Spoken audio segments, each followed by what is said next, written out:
जो लोग डायबिटीज़ से परेशान हैं या डायबिटीज़ के खतरे से जूझ रहे हैं और समझना चाहते हैं कि डायबिटीज़ पूरी तरह से रिवर्स कैसे करें, डायबिटीज़ पूरी तरह से ठीक कैसे करें, वो डॉक्टर के पास जा कर थक चुके हैं, दवा खा कर थक चुके हैं, फिर भी डायबिटीज़ ख़त्म नहीं हो रहा है, तो हम कुछ चीज़ें बताएंगे जो आप वीडियो को पूरा देखेंगे तभी आप सही से समझ पाएंगे और उसके बाद आप समझ जाएंगे कि आपका डायबिटीज़ कोई बड़ी बीमारी नहीं है, ये आसानी से ठीक किया जा सकता है। और आपका जो डॉक्टर के पास चक्कर लगाना और उसके साथ साथ जो नई बीमारियां डायबिटीज़ देती है, हार्ट अटैक से लेकर के कैंसर तक, वो सारी बीमारियों से आप कैसे बचेंगे, इस डायबिटीज़ को कम करके, रिवर्स करके, और अपना मोटापा भी आप इसके साथ ही घटा सकते हैं। तो आपको पूरे वीडियो ध्यान से देखने की ज़रूरत है, उसके बाद ही आप सही से समझ पाएंगे। तो डायबिटीज़ को ख़त्म कैसे करें, उससे पहले आप जानेंगे कि डायबिटीज़ होती कैसे है, आखिर क्यों लोगों का ब्लड ग्लूकोज हमेशा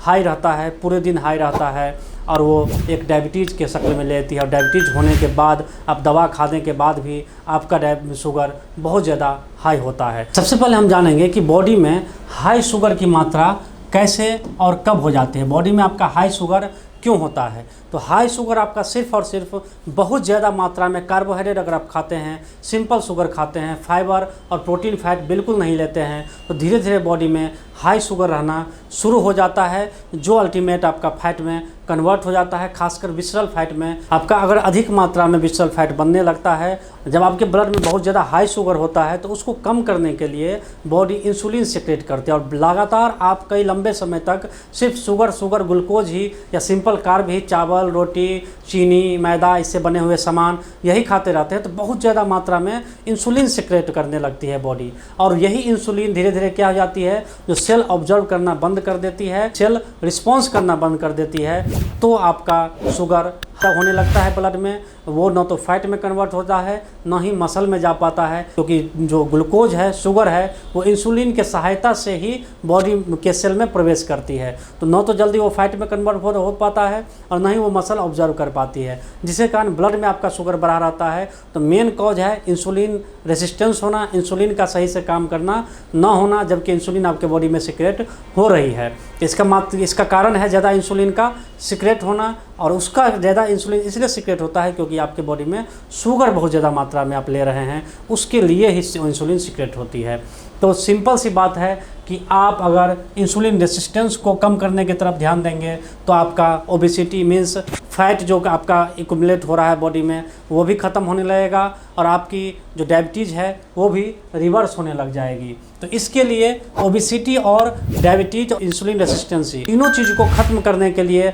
आपका एक ही चीज़ काम देगा, वो है डाइट, सही तरीके की डाइट। डाइट मीन्स ये नहीं होता है कि आपको कम खाना है या नहीं खाना है। इंसुलिन रेसिस्टेंस जिसके कारण हुआ, जिसके कारण आपका मोटापा बढ़ रहा है, जिसके कारण ब्लड में शुगर हाई हो रही है, अगर आप वो चीज़ ब्लड में देना बंद करेंगे, आप खाना बंद कर देंगे, तो ब्लड में शुगर जाएगा ही नहीं। तो उसके लिए सबसे ज़रूरी है कि आप सिंपल शुगर, जिसके कारण बॉडी में, जब आप देखिए जो एक हेल्दी व्यक्ति है उसका बॉडी फैट बहुत ही कम है, तो उसका ब्लड ग्लूकोज भी बहुत ही कम होता है, क्योंकि उसका इंसुलिन रेसिस्टेंसी उसमें नहीं होती है, और सेल, चाहे फैट सेल हो चाहे मसल सेल हो, वो एनर्जी ऑब्जर्व कर लेती है, शुगर ऑब्जर्व कर लेती है, सोख लेती है। वहीं पर एक सेकेंड स्टेज है, अगर आप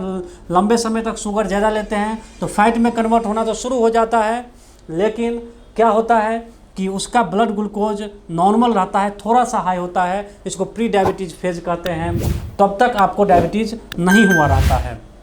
और क्योंकि बॉडी का जो भी हाई ब्लड ग्लूकोज है, शुगर है, वो फैट में कन्वर्ट होता रहता है, इंसुलिन थोड़ा बहुत काम कर रही होती है। लेकिन उसका अगला जो टाइप 2 डायबिटीज़ जब आपको होता है, तो उसमें बॉडी फैट भी बहुत हाई होता है और ब्लड ग्लूकोज भी आपका हाई रहने लगता है, क्योंकि फैट में भी एनर्जी कन्वर्ट नहीं होती है, ग्लूकोज कन्वर्ट नहीं होती है, जो प्राइमरी एनर्जी का सोर्स है ग्लूकोज का। तो इस इमेज में मैंने ये एक्सप्लेन किया कि कैसे आप मोटापे से होते हुए टाइप 2 डायबिटीज़ तक चलते हैं। तो जिसके कारण आप टाइप 2 डायबिटीज़ तक पहुंच रहे हैं, ठीक उस कारण को अगर आप हटाते चलेंगे, तो आपका डायबिटीज़ और मोटापा दोनों सही हो जाएगा। मीन्स आप हाई शुगर लेते लेते आपको बॉडी फैट कन्वर्ट करके फिर ब्लड ग्लूकोज नॉर्मल रहा, नॉर्मल से थोड़ा सा आगे रहा,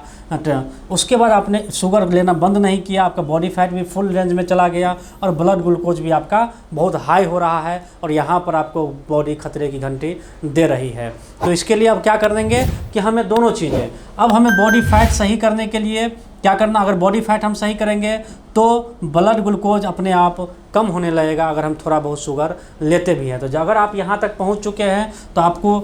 पूरी तरह से कार्ब टॉलरेंस बॉडी है, कार्ब बिल्कुल पचा नहीं पा रहा है, बिल्कुल लोड नहीं ले रहा है, तो आपको उस समय के लिए इस फेज में आने के बाद आपको कार्बोहाइड्रेट बिल्कुल नहीं लेनी है। मतलब चावल, गेहूं, रोटी जो गेहूं से बनती है, किसी भी तरह का अनाज, बाहर की चीज़ें, चीनी से बनी हुई चीज़ें, जिसमें भी आप नेट पर चाहिए कोई भी चीज़ आप खा रहे हो जिसमें थोड़ा भी कार्बोहाइड्रेट है, आप बिल्कुल ही नहीं लें। और अगर कार्बोहाइड्रेट खाने का मन भी है तो पहले आप ढेर सारा सलाद मीन्स फाइबर लें, क्योंकि फाइबर एक ऐसी चीज़ है जो ब्लड ग्लूकोज को नहीं बढ़ने देगी। तो बहुत ज़्यादा फाइबर लें और थोड़ा सा कार्ब आप उसके बाद ले सकते हैं, क्योंकि आपको नॉर्मल रेंज में लाना है, नॉर्मल रेंज में आना है तो आपको कार्ब इस समय के लिए बिल्कुल छोड़नी होगी। और जब इस रेंज में आएंगे तो आप कार्ब लेना शुरू कर सकते हैं और साथ ही साथ एक्सरसाइज कर करके आप क्या कर सकते हैं कि उस कार्ब को यूटिलाइज कर सकते हैं, जिससे फिर दोबारा से ये आपको इस फेज में नहीं जाएगा। इसी को रिवर्सल कहते हैं। और इस रेंज में अगर आप आने के बाद सही रूटीन, सही डाइट और एक्सरसाइज करते हैं तो आपको कभी दोबारा डायबिटीज़ होने का चांस नहीं है। तो इसलिए डायबिटीज़ कोई बीमारी नहीं है, एक लाइफ स्टाइल डिसऑर्डर है। जो लोग समझते नहीं हैं, ध्यान नहीं देते हैं और कहते हैं कि चावल, गेहूँ और कार्बोहाइड्रेट नहीं खाएंगे तो शायद मर तो नहीं जाएंगे, लेकिन बॉडी बिना कार्ब का भी चलेगा। तो इसके लिए आपको क्या खाने की ज़रूरत है, डाइट में क्या लेने की ज़रूरत है, आपको सब्जियां बहुत ज़्यादा मात्रा में, जितना मर्जी सब्जी खाने का हो, सब्जी का पकवान, जैसा भी तरह का सब्जी बनाए खाना हो आप सब्जी खा सकते हो। आप प्रोटीन के लिए अंडे, चिकन, मांस, मछली, पनीर जो वेज हैं, सोयाबीन, आप प्रोटीन हाई मात्रा में ले सकते हो। आप घी खा सकते हो, आप हेल्दी फैट ले सकते हो, ड्राई फ्रूट्स खा सकते हो। तो ये सारी चीज़ें आप डाइट में शामिल कर लो, लेकिन आप सिंपल कार्बोहाइड्रेट को पूरी तरह से ख़त्म कर दो। साथ ही साथ कि आपका इंसुलिन रेसिस्टेंस रिवर्स हो, उसके लिए आपको क्या करना है कि आपको वेट ट्रेनिंग करनी है। वेट ट्रेनिंग मीन्स बहुत लोगों को डायबिटीज़ होता है तो पैदल चलना शुरू कर देते हैं, वो हल्का फुल्का एक्सरसाइज करना शुरू कर देते हैं, उससे ज़्यादा इम्पैक्ट आपके बॉडी पर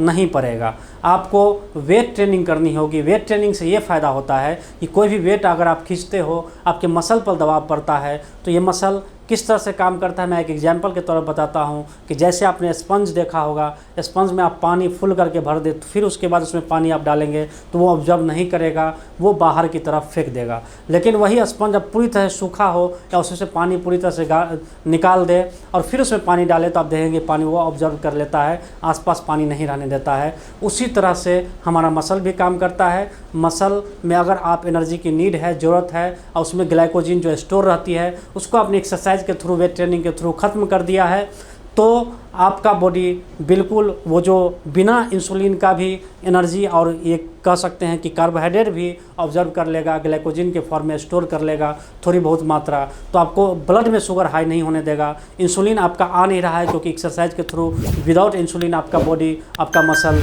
एनर्जी ऑब्जर्व कर ले रहा है, तो आपको इंसुलिन रेसिस्टेंस नहीं होगी। इंसुलिन जो जहाँ से आती है पैंक्रियाज से, उसको आराम मिलेगा और धीरे धीरे आप इस फेज़ में लौटते चले जाएंगे और एक समय आप बिल्कुल मोटापा भी नहीं रहेगा और डायबिटीज़ फ्री रहेंगे। तो आपको ज़्यादा साइंस जानने की ज़रूरत नहीं है, ज़्यादा डॉक्टर आपको कोई नहीं बताएगा। डॉक्टर आपको मेटफॉर्मिन दे करके, लेकिन मेटफॉर्मिन का काम ये होता है कि आपके बॉडी में इंसुलिन के स्तर को बढ़ाना, जो कि लंबे समय तक जाने के बाद आपको और नुकसान ही करेगा। आप ज़्यादा इंसुलिन रेसिस्टेंस हो जाएंगे और आने वाले समय में हार्ट से संबंधित बीमारी भी आपको ज़्यादा होने लगेगी। मेटफॉर्मिन का अपना अलग ही डिसएडवांटेज है, तो आप कोशिश करिए कि ये बहुत ही कम मात्रा में करें और धीरे धीरे अगर आप इस फेज़ में आते जाएंगे तो आप बिल्कुल ही मेटफॉर्मिन भी नहीं लेंगे और आप एक नॉर्मल व्यक्ति की तरह डायबिटिक फ्री कहलाएंगे। और इसी रूटीन में अगर आप रह लेते हैं, इस रूटीन में रहने का मतलब है कि बहुत कम कार्बोहाइड्रेट, हाई प्रोटीन और एक्सरसाइज, वेट ट्रेनिंग आपको करना होगा, चाहे बॉडी वेट ट्रेनिंग करें या आसपास के जिम ज्वाइन करें। जिम के प्रति मिथ है कि बेकार लोग ही जिम जाते हैं, जिम जाना सिर्फ लड़कों का काम है। नहीं, 50 साल के व्यक्ति से लेकर 60 साल के बूढ़े को भी जिम जाना चाहिए। यहाँ तक कि जिनका एज ज़्यादा हो रहा है उनका मसल डैमेज होता जाता है, तो मसल क्रिएट करने के लिए आपको उसे तोड़ना पड़ेगा, उसमें डैमेज लाना पड़ेगा। वो सिर्फ और सिर्फ वेट ट्रेनिंग से ही हो पाएगा। और आप एक स्वस्थ ज़िंदगी चाहते हैं तो आपको वेट ट्रेनिंग करनी ही पड़ेगी। या तो जिम जाए या इक्विपमेंट आप घर भी मंगा सकते हैं, ऑनलाइन बहुत ही सस्ता मिलता है। और इसके नीचे डिस्क्रिप्शन में लिंक भी दिया गया है कि आप वहां से एक पैकेज है कि कुछ रुपयों का इक्विपमेंट है जिससे आपका सारा एक्सरसाइज हो जाएगा, आगे हम बताएंगे, तो यहाँ से भी आप डाउनलोड करके ले सकते हैं। अगले वीडियो में हम बताएंगे कि डायबिटीज़ में क्या क्या चीज़ें आप यूज करेंगे जिससे कि आपको इन सारी चीज़ों में, जो आप टाइप 2 डायबिटीज़ से लेकर के आप जो नॉर्मल फेज है वहाँ तक जाने में स्पीड मिलेगी, बूस्टअप मिलेगा। कैसे आप रूटीन फॉलो करेंगे, किस समय क्या लेंगे और क्या सप्लीमेंट की ज़रूरत है, वो हम आपको नेक्स्ट वीडियो में बताएंगे। धन्यवाद।